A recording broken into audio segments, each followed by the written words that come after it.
Hello guys, तो आज हम कर रहे हैं Coulomb's law in vector form. इसके लिए हम कंसीडर करेंगे टू चार्जेस Q1 और Q2 जो r डिस्टेंस पे हमने लिए हैं और A और B पॉइंट पे वो सिचुएटेड हैं। अब हमारे पास F12 जो फोर्स है that is force on charge 1 due to charge Q2 वो हमारे पास Q1 वाली साइड पर लग रही है।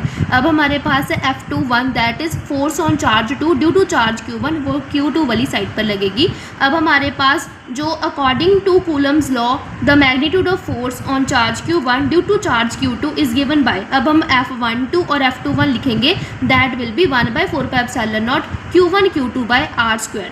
अब हमने इसको वेक्टर फॉर्म में देना है तो हम r12 हमारे पास जो वेक्टर है वो आएगा from charge Q1 to Q2 जो पॉइंट करेगा from charge Q1 to Q2। तो F12 बेसिकली F12 अगर फोर्स है तो R12 वेक्टर होगा, लेकिन R12 वेक्टर ऑपोजिट एक्ट कर रहा है टू द फोर्स F12, तो हम यहाँ पे R21 लिखेंगे क्योंकि R21 वेक्टर है जो वो सेम डायरेक्शन में है जैसे F12 है, तो हम यहाँ पे R21 लिखेंगे। सिमिलरली अगर हम F21 की बात करेंगे तो यहाँ पे हम R12 लिखेंगे क्योंकि दोनों वेक्टर्स हमारे पास ऑपोजिट हैं।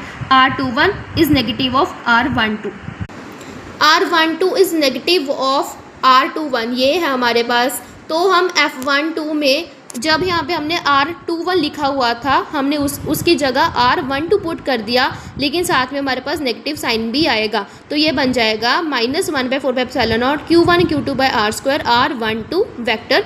तो हमारे पास F12 is negative of F21 आ जाएगा। ये हमारे पास कूलम्स लॉ है और कूलम्स लॉ हमारे पास अग्री करता है विद न्यूटन्स थर्ड लॉ, जिसका मतलब है कि to every action there is equal and opposite reaction, कि जो चार्ज Q1 पर हमारे पास फोर्स एक्ट करेगी वो इक्वल एंड ऑपोजिट होगी to the force acting on the charge Q2।